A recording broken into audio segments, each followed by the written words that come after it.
Welcome to Module 4, Creating a Healthy Environment for Infants and Toddlers in Early Childhood Settings. This module addresses the impact of environmental health concerns on the health and safety of infants and toddlers in child care. The module is divided to allow completion in two separate online sessions. The first session addresses the issues of air quality and mold. The second session addresses the issues of carbon monoxide and lead poisoning, integrated pest management, and childhood poisoning prevention. The sessions should be completed in sequential order for an optimum learning experience. You are presently in Session 2, which will be about 1/2 hour in length. If you have not already done so, you will need to complete Session 1 at a later time to complete the entire module. The content of this module is based on the third edition of Caring for Our Children, which is the definitive source on best practice in health and safety in early care and education settings. Links to the standards used in the development of the content in this training session are available on the Environmental Health Module page of the Building a Healthy Start website at www.adph.org/healthystart. All of the Caring for Our Children standards are available online at www.nrckids.org. As discussed in Session 1, best practice in child care is based on standards, guidelines, and regulations. As a reminder, the content of this module is based on the best practice standards published in Caring for Our Children. These standards may or may not have been adopted as regulations in Alabama. Caregivers should be familiar with state and local child care regulations and operate in compliance with such regulations. Let's begin Session 2 by talking about carbon monoxide poisoning. Carbon monoxide is called the invisible killer. It is a colorless, odorless, poisonous gas. You can't smell it, see it, or taste it, but carbon monoxide can kill you and your children. Approximately 170 people in the United States die every year from carbon monoxide poisoning associated with consumer products such as generators and stoves. In 2005, the Consumer Product Safety Commission reported at least 94 deaths related to generator usage. Half of these deaths occurred during power outages during Hurricane Katrina and other events. Carbon monoxide is absorbed through the lungs and transported by the bloodstream. It kills by preventing the blood from carrying oxygen. The severity of symptoms is related to the level of carbon monoxide in the blood and how long the person is exposed to carbon monoxide. Initial symptoms may be similar to the flu, such as headache, fatigue, shortness of breath, nausea, and dizziness. Symptoms can be much more serious and occur rapidly if a person is exposed to high levels of carbon monoxide. Mental confusion, vomiting, loss of muscular coordination, loss of consciousness, and ultimately death can occur quickly. Carbon monoxide is produced by the incomplete burning of various fuels, including coal, wood, charcoal, oil, kerosene, propane, and natural gas. It can be produced by malfunctioning fuel-burning appliances, such as furnaces, water heaters, or portable room heaters. To minimize the risk of carbon monoxide exposure, have appliances installed and serviced by professionals according to the manufacturer's instructions. The early childhood facility's heating system should be professionally inspected and serviced annually as well. Gas stoves and ovens can be a significant source of carbon monoxide. If you have a gas stove in your facility, install and use a stove hood that vents to the outdoors to ensure adequate ventilation. Do not cover the bottom of a gas oven with aluminum foil. Foil blocks the combustion airflow through the appliance and can produce carbon monoxide. It is also important to never use fuel-burning camping equipment or burn charcoal in an enclosed area. As well, never use a gas oven or dryer to heat a room. Do not use open flames when children are present, such as fireplaces, wood stoves, gas logs, kerosene burners, and oil lamps. This is important not only to prevent carbon monoxide poisoning, but also to prevent burns. If these or other open flame items are used, ventilate the area before children enter the room. Never use unvented gas-burning appliances such as gas logs in a closed room. Gas logs and other appliances should be professionally installed with proper ventilation through chimneys or other exterior vents. Any chimneys and wood stoves in the facility need to be cleaned each year. Exterior openings such as chimney tops should be covered with appropriate grates to prevent birds' nests or other blockages. Carbon monoxide is produced by internal combustion engines such as motor vehicles, trains, planes, and boats. Early childhood programs are at higher risk if they are located near major roadways or heavy bus traffic. Some facilities have attached garages and parking near entrances. Never leave a vehicle running in a garage or in any area where exhaust is blocked. Prevent carbon monoxide from entering the building by adopting a no idling policy that requires all vehicles to be turned off when near the early childhood facility. Inform parents of this policy and remind them of it if necessary. Carbon monoxide is also produced by portable generators, lawnmowers, leaf blowers, power washers, and similar fuel-powered equipment. Never operate equipment with gasoline or diesel engines inside the facility or in an enclosed area. When children or adults are present, avoid using equipment where exhaust can enter the facility or children's play areas. If such equipment is used near the building, be sure to ventilate the building before re-entry. Facilities must meet state or local laws regarding carbon monoxide detectors. In addition to any such requirements, carbon monoxide detectors should be installed if the program uses coal, wood, charcoal, oil, kerosene, propane, or natural gas, either indoors or in an attached garage, if vehicles are kept in an attached garage, or if fuel-powered equipment is stored in an attached garage or storage unit. Such equipment would include lawnmowers and blowers fueled by gasoline. Carbon monoxide detectors can be purchased as standalone carbon monoxide detectors or in combination with smoke detectors. Every detector has a unique alarm sound. For example, a combination smoke and carbon monoxide detector will have a different alarm sound for smoke, carbon monoxide, and low battery. Everyone should be familiar with the different alarm sounds so they can respond quickly and appropriately. Detectors may be battery-operated, hardwired, or plug-in. Hardwired and plug-in detectors should also have battery backup. Just as with smoke detectors, you should test carbon monoxide detectors weekly. Testing assures that all components are working properly and also familiarizes staff with the sound. Batteries should be replaced as recommended by the manufacturer. Some carbon monoxide detectors use regular alkaline batteries. These batteries should be replaced every 6 months. Some carbon monoxide detectors have batteries that last 7 or more years. New combination carbon monoxide and smoke detectors with a 10-year life and sealed lithium battery are now available.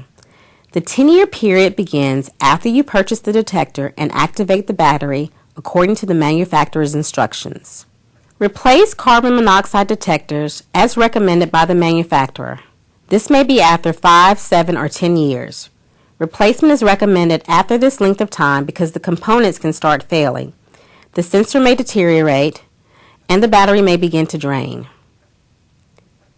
When installing a new carbon monoxide detector, write the date when it should be replaced on the detector. If you are unsure of the age of your existing carbon monoxide and smoke detectors, then you should replace them. Carbon monoxide detector recommendations are similar to smoke detector recommendations. Carbon monoxide detectors should be installed in the hallway near each separate sleeping area or nursery/classroom and on every floor of the early childhood facility. Do not install carbon monoxide and smoke detectors in garages, attics, or kitchens. The detectors will not work properly in extreme temperatures below 40 degrees Fahrenheit or above 140 degrees Fahrenheit. As well, the exhaust from vehicles in the garage will ruin the sensors. Placement of carbon monoxide detectors is similar to smoke detectors with one major exception. Carbon monoxide detectors must not be installed on ceilings. Combination smoke and carbon monoxide detectors can be wall mounted 4 to 12 inches below the ceiling. Never place detectors less than 4 inches from the ceiling because this space is considered dead air space. Unlike smoke, carbon monoxide disperses evenly in air.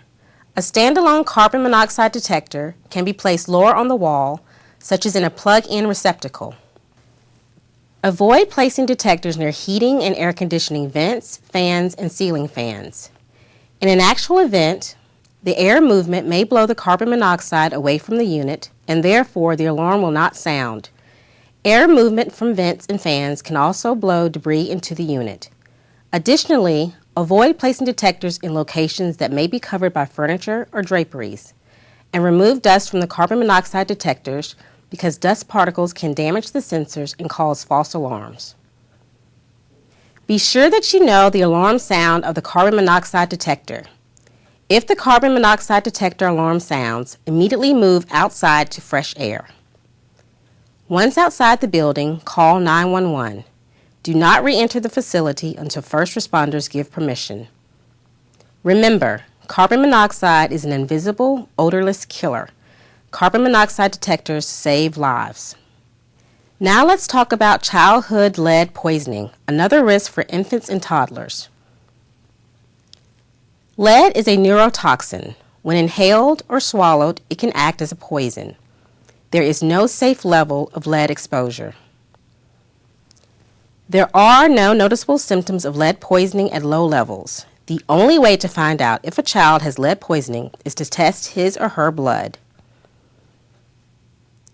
The effects of lead poisoning may include decreased bone and muscle growth, poor muscle coordination, and damage to the nervous system, kidneys, and hearing. Exposure to lead can also lead to speech and language problems, developmental delays, and shortened attention span, learning difficulties, and behavioral problems. Unfortunately, there is no cure for lead poisoning. The health effects cannot be reversed once the damage is done. Lead is a naturally occurring element found in small amounts in all parts of our environment: the air, the soil, the water, and inside our homes and buildings. Infants and toddlers are at the greatest risk for exposure to lead because they put unwashed hands, toys, and other objects in their mouths. They crawl, sit, and scoot along the floor and on the ground where contaminated dust and soil can collect. They also mouth and chew painted items or surfaces. Infants and toddlers are small, so exposure results in higher doses of contaminants in relation to body weight. Lead-based paint is the most widespread source of lead exposure. In 1978, the Consumer Product Safety Commission banned the manufacture of lead paint. However, many homes and facilities built before 1980 still contain lead paint. Lead was often found not only in exterior paint, but also in enamel paint used on kitchen and bathroom walls, doors, and windows, and wooden trim. It was also used on painted toys and furniture made before 1978. Unfortunately, some newer items made outside the United States may contain lead paint. Exposure to lead occurs when infants and toddlers mouth or chew painted items and surfaces. Lead dust is also released into the environment when painted surfaces are sanded, such as during building renovations. You can help prevent exposure to lead painting in older buildings by maintaining the paint on walls, window sills, and other painted surfaces. Avoid exposure to old lead-based paint by removing loose paint and applying a coat of new paint. Be careful when sanding painted surfaces. After sanding, remove dust particles by vacuuming. Then clean surfaces with a damp cloth or mop. Dispose of painted toys and furniture made before 1978 if they are used by infants and toddlers. Be sure all toys and art supplies are labeled non-toxic. Lead may be found not only in paint, but also in gasoline and products used in hobbies. Products containing lead can contaminate the soil and remain there for years. You may not know if the ground was contaminated years ago. Higher lead concentrations may be found in soil near roadways, gas stations, and car repair shops, and where vehicles were parked. Lead can also be found in soil near buildings with lead paint and where hobbies, such as ammunition reloading, soldering, and pottery take place. You can help prevent children's exposure to lead in soil by washing their hands after outdoor play and before eating. Place non-slip rugs at entrances to catch dirt and damp mop floors regularly. Remove dust by using damp cloths to clean windows and other surfaces. Contaminated soil can be covered by planting grass or other ground cover in children's play areas. and don't forget to wash outdoor toys regularly. Plumbing pipes and water lines can also contain lead. Buildings built before 1920 may have lead pipes, and facilities built before 1990 may have copper pipes with lead soldering joints. Water standing in these pipes may become contaminated with lead. Always use cold tap water for drinking and cooking. Hot tap water may become contaminated while in the hot water heater. Also, you can remove traces of lead in water by running tap water for a few seconds to flush pipes before using water for making formula, drinking, and cooking. Lead may also be found in other items. For example, bullets and ammunition supplies, fishing sinkers, and curtain weights may be made out of lead. Products used in soldering, pottery glazing, and making stained glass and jewelry often contain lead. Keep these and other items out of children's sight and out of their reach. Manufacturers in some countries, such as China, may not regulate lead content as closely as manufacturers in the United States. Pewter pitchers, China dinnerware, or leaded glassware, even if made in the United States, may contain lead. Pottery and ceramic items made outside the United States may contain lead. Avoid using these items for food service activities. Because the effects of lead poisoning are not reversible, prevention is the best protection for infants and toddlers. Now let's talk about how controlling unwanted bugs, rodents, and other pests can help you create and maintain a healthy environment in your facility. Pest is a very broad term. It includes spiders and insects such as fleas, mosquitoes, wasps, fire ants, cockroaches, and bed bugs. Rats, mice, and other rodents can also invade our space and become pests. Outdoor weeds such as poison ivy and poison oak are also considered pests. First, we will look at controlling bugs and rodents. Some pests can spread disease. For example, tick bites can transmit Lyme disease or Rocky Mountain spotted fever. Mosquitoes can carry West Nile virus. Flea, mosquito, and bed bug bites often cause itching. Scratching the skin can lead to infection. Pest bites, feces, and residue can cause allergic reactions. Cockroaches and their residue may be allergens and asthma triggers for some individuals. Fire ants, wasps, and bees can give painful bites and stings. If a child receives multiple bites or stings or has a severe allergy, anaphylaxis with its life-threatening symptoms can occur. Integrated Pest Management, or IPM, works by reducing or eliminating pests' access to water, food, and shelter. This strategy is safer than using chemical pesticides. IPM reduces the use of pesticides such as weed killers, insecticides, and fungicides, which contain chemicals that are toxic. Pesticide products and their residue can cause, trigger, or exacerbate child health conditions such as asthma, allergic reactions, and respiratory illness. They can be harmful or even deadly if infants and toddlers eat or inhale these products or absorb them through their skin or eyes. There are 6 basic steps to effective IPM in both indoor and outdoor spaces. First, determine if you have a pest problem and identify the specific pests. Next, try to keep pests out of the building.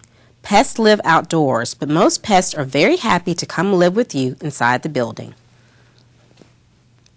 Pests need food, water, and shelter.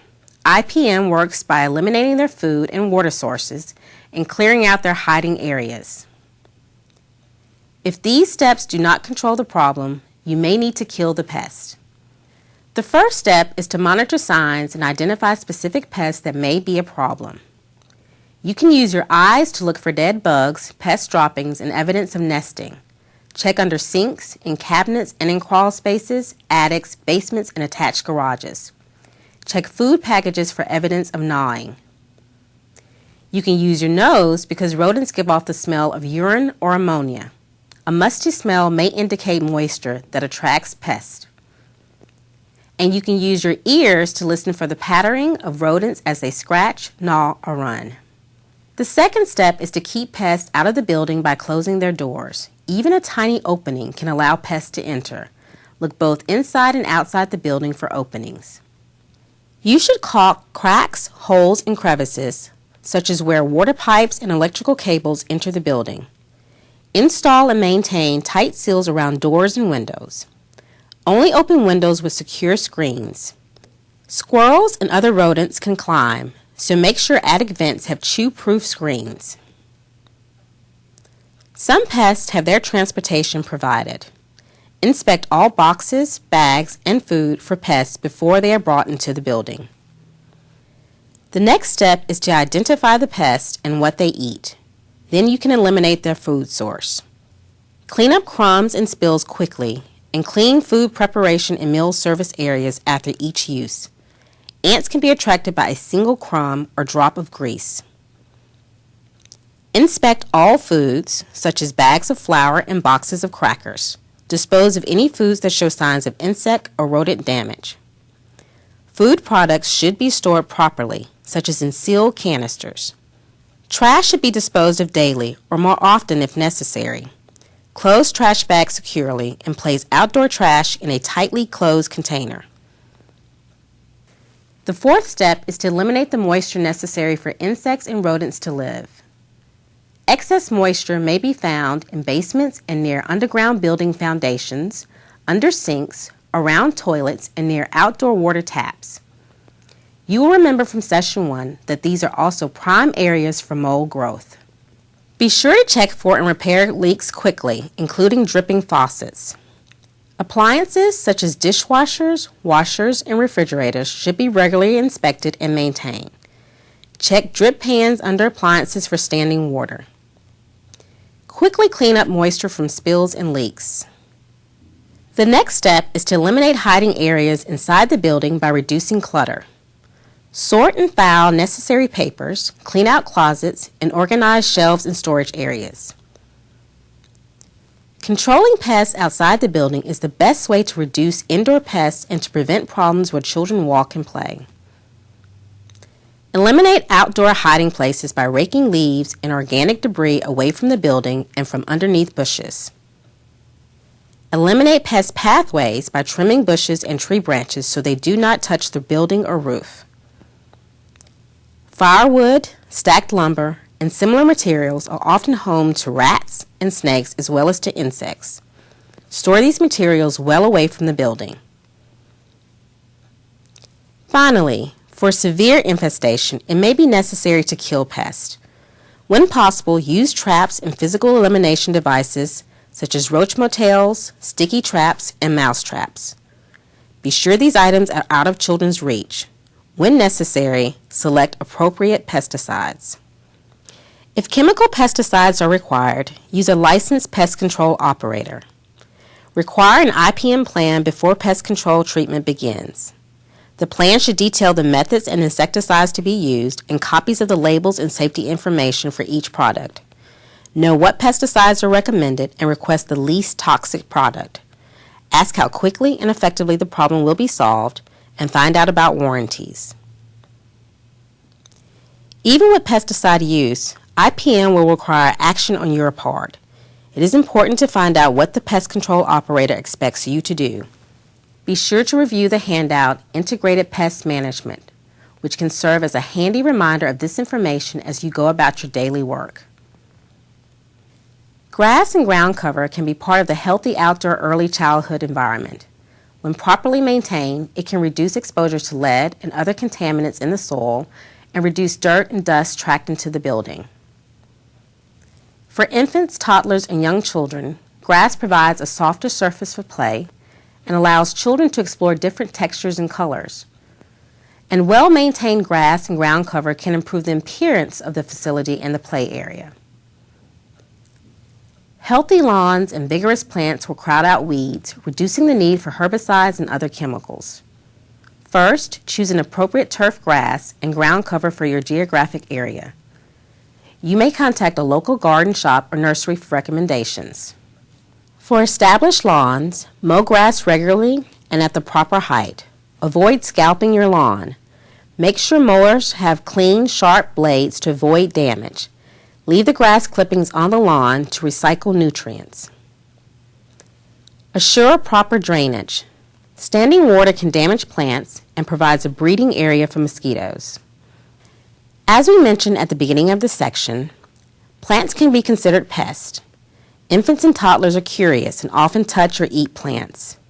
If possible, physically remove and prevent growth of potentially harmful plants near walking paths and in children's play areas. Poison ivy, poison oak, and poison sumac plants have an irritating oily sap. Exposure to the leaves or stems, even of dead plants, can cause an itchy and sometimes painful rash. Exposure can also occur by touching contaminated clothing and garden tools. Grass and weeds growing in sand or other loose field surfaces can be a nuisance and can also reduce the effectiveness of playground safety surfacing. Plants with thorns and stickers can cause painful injury. Many ornamental plants are poisonous if eaten. Some mushrooms are deadly if eaten. Tall grass and vegetation that may not be otherwise harmful can promote breeding and nesting of pests. Herbicides are chemicals that can kill plants. If it is necessary to use herbicides, choose products specific to your needs. Read the label and choose the least toxic product. Products with caution on the label are the least toxic. The signal word warning on the label indicates the material is moderately toxic. Products with the word danger indicate they are highly toxic. Follow the manufacturer's instructions or use a licensed, qualified lawn service. As discussed earlier, ask for detailed information before using a lawn service. Never apply herbicides, fertilizers, or other chemicals when children are present.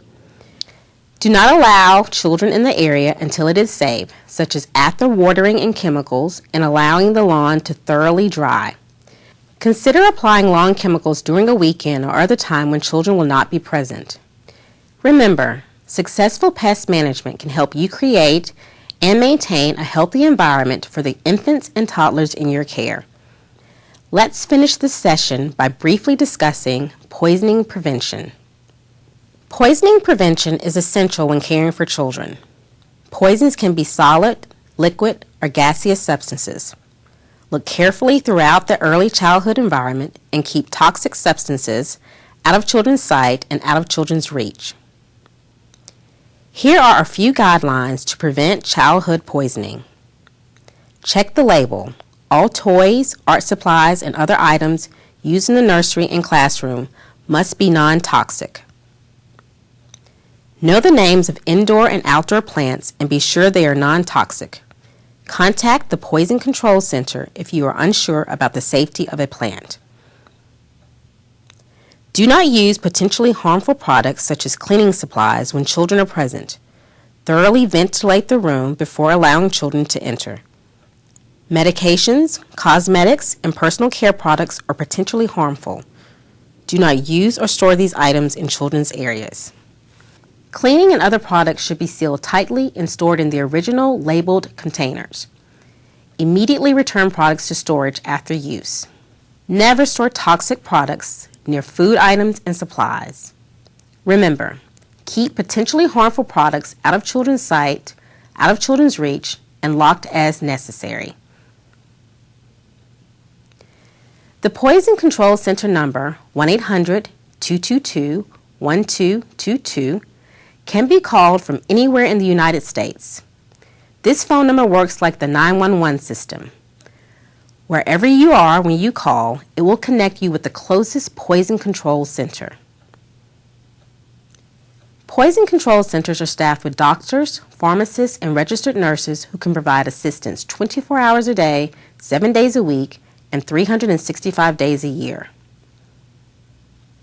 By following their advice, poisoning events can be treated quickly. Quick and effective action may reduce the need for medical treatment. There is no charge for calling the Poison Control Center, and all calls are confidential. Be sure to review the handout, Environmental Health Resources for Early Childhood Setting, which will provide you with online information to assist you with your program's environmental health activities. This concludes Session 2 of Creating a Healthy Environment for Infants and Toddlers in Early Childhood Settings. If you have not already done so, be sure to complete the first session, which addresses the issues of air quality and mold in order to finish Module 4. Thank you for your participation in this training session. The training module team may follow up with you in 2 months to see how you have used this information. A short post-training survey may be sent to you at the email address you provided during registration.